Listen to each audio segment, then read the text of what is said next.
La suite du grand direct sur i24 News et c'est l'heure du débat. La force de l'OTAN en Afghanistan a fait ses adieux. Aujourd'hui au pays, c'est la fin de 13 ans de combat et le bilan est plus que mitigé. Les violences récentes dans le pays ont souligné l'impossibilité pour la force internationale de venir à bout de l'insurrection des talibans. Alors peut-on pour autant parler d'une guerre pour rien? On va poser la question à nos invités. Emmanuel Lavonne, bonsoir. Bonsoir. Professeur de relations internationales à l'université de Tel Aviv, et Raphaël Jérusalemi, bonsoir. Merci d'être avec nous. Vous êtes ancien officier des renseignements militaires israéliens. Alors vous allez nous donner votre avis sur cette question dans quelques instants, mais avant cela, on va écouter l'avis des téléspectateurs. C'est la question que nous vous avons posée ce soir. Peut-on parler d'échec après 13 ans de guerre en Afghanistan? Et c'est Julia Ganancia qui a recueilli les résultats. Bonsoir.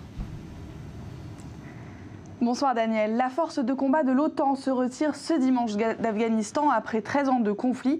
Mais le bilan est mitigé. Le pays est toujours en proie à une violente insurrection des talibans. Les insurgés affirment qu'ils ne participeront à aucune discussion sur la paix tant que des soldats étrangers resteront en Afghanistan. Et c'est donc la question que nous avons posée aujourd'hui à nos internautes. L'opération de l'OTAN en Afghanistan est-elle un échec? Regardons ensemble les résultats de notre sondage. Et vous le voyez ce soir, le oui l'emporte très largement à 87% et puis 8% seulement de non. Alors on va voir tout de suite les commentaires de nos internautes et on commence avec le commentaire de Brice Astro. C'est un échec complet. Dès que les troupes occidentales se retireront, les talibans reconquerront le pouvoir. L'ISAF n'a pas réussi à former une armée nationale afghane capable de battre militairement les talibans. Un avis partagé par Julie Zérat. N'oublions pas que c'est en réponse au 11 septembre que les Occidentaux ont envahi l'Afghanistan. Selon cet internaute, il a fallu justifier cette guerre au nom de la démocratie, mais en Afghanistan, les talibans restent une menace et le concept d'État-nation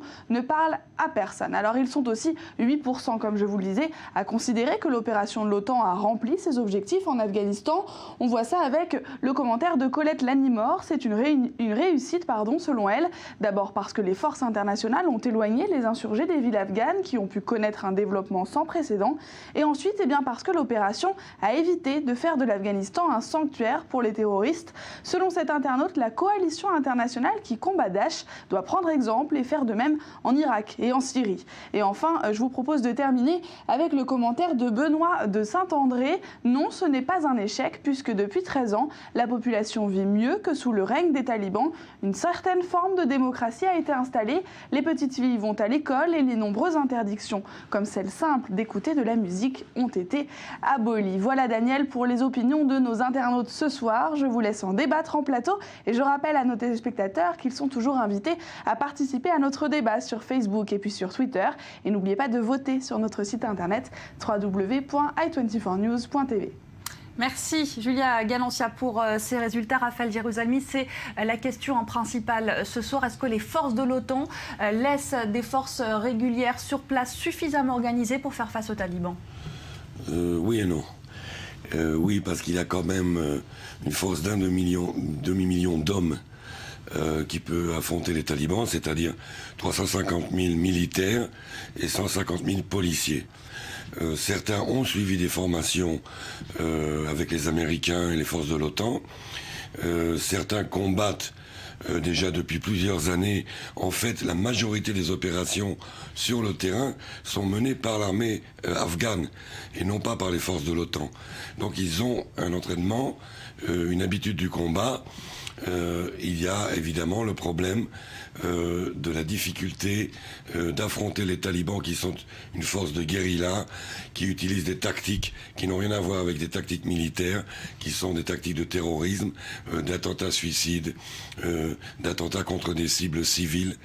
Et là, évidemment, policiers et militaires afghans sont un petit peu désemparés. Dire qu'il y aura un vide stratégique ou tactique après le départ des forces de l'OTAN, je ne le crois pas. Je crois qu'il serait important, comme ça a l'air d'être l'intention des Américains, d'assurer un soutien aérien avec des drones et des avions de combat, comme ils le font par exemple contre Daesh, de continuer à avoir ce soutien. Le plus grand danger sera le vide politique et géopolitique dont on parlera peut-être après. Alors on va reparler en deuxième partie de ce débat, mais d'abord sur l'aspect stratégique, vous êtes d'accord, le départ de ces forces de l'OTAN ne vont pas laisser de vide stratégique? D'abord, les États-Unis ne pouvaient pas rester éternellement. 13 ans, c'est une très longue période. Les États-Unis, comme vous le savez, étaient intervenus à la suite des attentats du 11 septembre et ne pouvaient pas se permettre de ne rien faire. Il était évident que la présence des talibans en Afghanistan avait un rôle, bien entendu, dans les attentats du 11 septembre et les États-Unis se devaient de réagir. Comme je l'ai dit, ils ne pouvaient pas rester éternellement. Lorsque Barack Obama s'était fait élire, il s'était fait également élire sur la promesse de quitter éventuellement pas seulement l'Irak, mais également l'Afghanistan. Et donc il fallait qu'ils finissent par partir. Et je dois rappeler également que les dirigeants afghans n'ont pas exactement coopéré, collaboré toujours avec les États-Unis pour cette période de transition. Donc les États-Unis ont fini par mettre la direction afghane devant ses responsabilités. La question qui se pose bien entendu maintenant est de savoir ce qu'il va advenir de l'Afghanistan. Est-ce que les talibans vont reprendre le dessus ou bien combien de temps cela va-t-il prendre? Là-dessus, il n'y a pas de réponse militaire à une idéologie islamiste des talibans. Ça, c'est dans la tête des gens. Ce n'est pas militairement qu'on peut sortir ça de la tête des gens. Alors, il y a eu une certaine structure créée par les États-Unis et leurs alliés au cours de cette période, mais l'idéologie islamiste qui se voit comme luttant pour des motifs religieux, hier contre les Soviétiques, aujourd'hui contre les Américains, cette idéologie, elle est toujours là. Vous les voyez justement, les talibans, vous reprendre le pouvoir en Afghanistan ? Je ne sais pas si c'est tout à fait leur but. Ce qui est certain, dans un premier temps, c'est qu'il y va y avoir une intensification des combats. De toute façon, l'année 2014 a été la pire de toutes les années, sur le plan des combats et des attentats, et du nombre de morts de chaque côté. Donc, c'est déjà en préparation, mais je pense qu'il va y avoir une intensification des combats qui peut avoir comme but une reprise du pouvoir, mais aussi marquer des points pour d'éventuelles négociations. Car le gouvernement actuel, récemment élu afghan, envisage de négocier avec les talibans, d'essayer de partager un petit peu le gâteau. N'oublions pas qu'une partie de l'Afghanistan n'est plus afghane. Il y a une frange tribale entre l'Afghanistan et le Pakistan qui est complètement autonome, qui est sous le contrôle des chefs de tribus pashtuns, qui, elle, ne répond même plus du gouvernement afghan. Donc ce qu'il reste de sauvable de l'Afghanistan, et principalement Kaboul, peut-être être négocié. Il y a d'ailleurs une intensification des combats dans toutes les zones où les talibans sont proches de Kaboul et menacent Kaboul. Donc c'est un message très clair au gouvernement afghan. Alors vous l'avez dit, un président afghan qui tend la main aux talibans, qui leur propose un dialogue. Quelles sont les chances que ce dialogue aboutisse, Emmanuel Navon ? Les chances sont essentiellement sur le partage du pouvoir, sur la direction idéologique du gouvernement afghan. Il est clair, à mon sens, que les talibans exigeront un retour en arrière en termes des restrictions religieuses dans le pays, du partage du pouvoir qu'ils ont perdu suite à l'intervention militaire américaine. Je vois difficilement les talibans accepter moins que ce qu'ils exigent en termes de pouvoir, de partage du pouvoir et d'influence idéologique. Par conséquent, dans cette offre du leadership actuel afghan, il y a quand même un danger énorme, à savoir qu'au bout du compte, les acquis de la présence américaine, de l'intervention américaine et alliée, soit au bout du compte, disparaissent au bout du compte. Alors, ils veulent retrouver les mêmes pouvoirs, mais si on voit en tout cas dans l'histoire, au moment où ils ont eu ce pouvoir, ils bénéficiaient d'un soutien auprès de la population. C'est plus du tout la même configuration aujourd'hui. Il faut bien comprendre qu'ils n'ont pas accédé au pouvoir, ils ne se maintiennent pas au pouvoir grâce à des élections et à une société ouverte. C'est par l'usage de la force, des menaces, et par conséquent, ils n'ont pas besoin du soutien de la population, qui, je le rappelle, n'est pas une population de classe moyenne éduquée à l'occidentale. Donc, ils n'ont pas besoin de ce soutien populaire pour se maintenir au pouvoir. Donc, qu'il y ait ou pas un véritable soutien au sein de la population pour les talibans, d'une certaine manière, cela ne va pas véritablement influencer le sort et l'influence qu'ils auront dans le pays, malheureusement. Alors vous avez évoqué en tout cas ces valeurs occidentales, et c'est vrai que d'un point de vue politique, c'est peut-être ça aussi l'erreur des Américains, c'est de ne pas avoir compris le système de pensée afghan quand on a voulu importer ce système de démocratie à l'occidental, alors que finalement l'Afghanistan ne vote pas en tant qu'individu, mais en tant que membre d'un clan, d'une tribu. Quel est le modèle aujourd'hui politique qui peut être adapté en Afghanistan ? Vous savez, tous les peuples en général du monde, tous les régimes dans le monde, souvent lorsqu'ils ne sont pas démocratiques, affirment que la démocratie, ça n'est pas pour eux.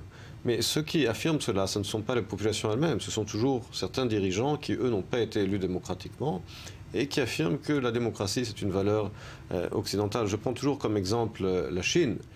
Les dirigeants chinois disent toujours que la démocratie, ce sont des valeurs occidentales. Ce n'est pas pour la culture chinoise, mais je vous rappelle que le marxisme est une idéologie occidentale née en Occident. Et ça, ils n'ont aucun problème avec ça. Donc souvent, les dirigeants, que ce soit en Asie, au Proche-Orient ou ailleurs, ont une façon très sélective d'accepter ou de ne pas accepter les valeurs occidentales. Certaines leur conviennent, d'autres non. Mais en général, ils ne parlent pas au nom des populations elles-mêmes. Je ne connais pas de population qui ne veuille pas être libre, mais je connais certains dirigeants qui, eux, ne veulent pas être élus démocratiquement et veulent maintenir leur régime autocratique. Vous êtes d'accord, les institutions qu'ont tenté de mettre en place les Américains sont adaptées au modèle afghan ? Non, mais je crois que, comme le professeur Navon a dit, il y a une possibilité, comme dans tout pays du tiers-monde, d'évoluer vers la démocratie. Le problème actuellement, c'est que la population afghane est dans un dilemme. Et là, d'un côté, elle a peur des talibans. Donc les chefs de tribus, les chefs de village ont avant tout peur de pencher d'un côté ou de l'autre, parce qu'il peut y avoir un beau jour des représailles dans leur village, dans la tribu du Taliban. Secondo, il n'y a aucune confiance dans le gouvernement. Le peuple afghan est un peuple de paysans, pas éduqués, c'est vrai, mais qui a un certain cynisme ou ironie par rapport à ces gouvernants. Ils savent très bien que leurs gouvernants sont corrompus, que les dirigeants afghans sont corrompus, ils ne leur font aucune confiance. Donc si on voulait avancer vers une démocratie, il faudrait déjà instaurer cette confiance. Et là se placent sur un plan beaucoup plus large les deux influences qui peuvent faire basculer ce pays d'un côté comme de l'autre, l'Iran et la Chine. Parce que maintenant qu'il y a un trou, un vide qui est laissé là, c'est un vide évident. Il y a la possibilité pour les Chinois de contrôler l'Afghanistan. Il y a d'abord une possibilité pour eux qui les intéresse énormément économique. Ce sont eux qui vont développer les voies de communication. Ils ont déjà signé des contrats pour le développement de tout le réseau ferroviaire afghan. Ils ont des intérêts miniers. Il y a beaucoup de fer. Il y a même du pétrole en Afghanistan. Donc les Chinois, eux, voient en Afghanistan une belle occasion de s'implanter. D'un autre côté, les Iraniens, voyant ce même vide s'instaurer, peuvent aider les talibans et essayer de faire plonger ce pays dans un islam fanatique extrême. Et donc là, on est au bord d'un précipice. Il y a un espoir avec la Chine. Alors justement, la Chine, c'est là que s'est rendu le président afghan. C'était sa première tournée. Il y avait la Chine, l'Arabie Saoudite et le Pakistan. Ces trois pays qui sont susceptibles d'aider, en tout cas, le président iranien dans son dialogue face aux talibans. Raphaël Jérusalemi nous parlait du rôle de la Chine, de ses intérêts. Quels sont les intérêts du côté du Pakistan et de l'Arabie Saoudite ? C'est clair que là aussi, comme on dit toujours, le pouvoir a horreur du vide. Le Pakistan, aujourd'hui, qui s'est retrouvé un peu délaissé par les États-Unis depuis la fin de la guerre froide et qui, aujourd'hui, essaie de rétablir sa relation avec le Pakistan. Mais il y a un autre acteur qui n'a pas été rappelé ici, c'est la Russie, qui elle aussi est attirée par ce vide qui est créé. La Russie qui aujourd'hui essaie à chaque fois de remettre en cause les acquis américains dans le monde.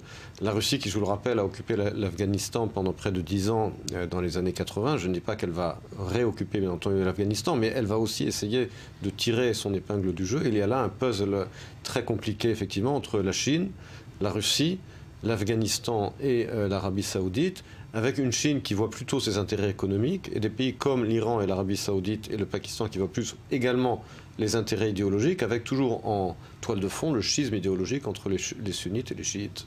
Dernière question, Raphaël Jérusalemi, rapidement. Aujourd'hui, dans la lutte face à Daesh, s'il fallait retenir une leçon de cette guerre en Afghanistan, ce serait laquelle ?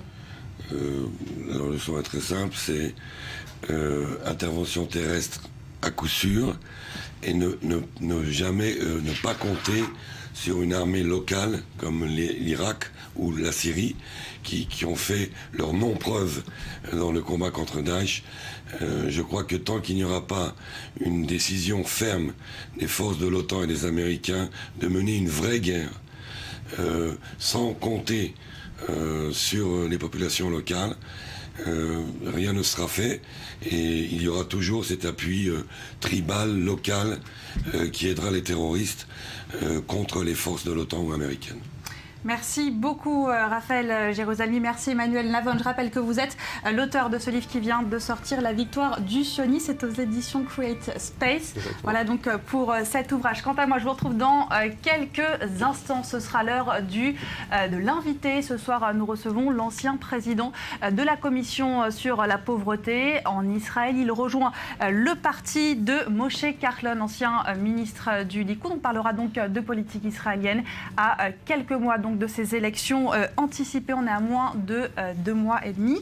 C'est donc le programme de l'invité. Reste avec nous, c'est dans une poignée de secondes et c'est sur i24 News.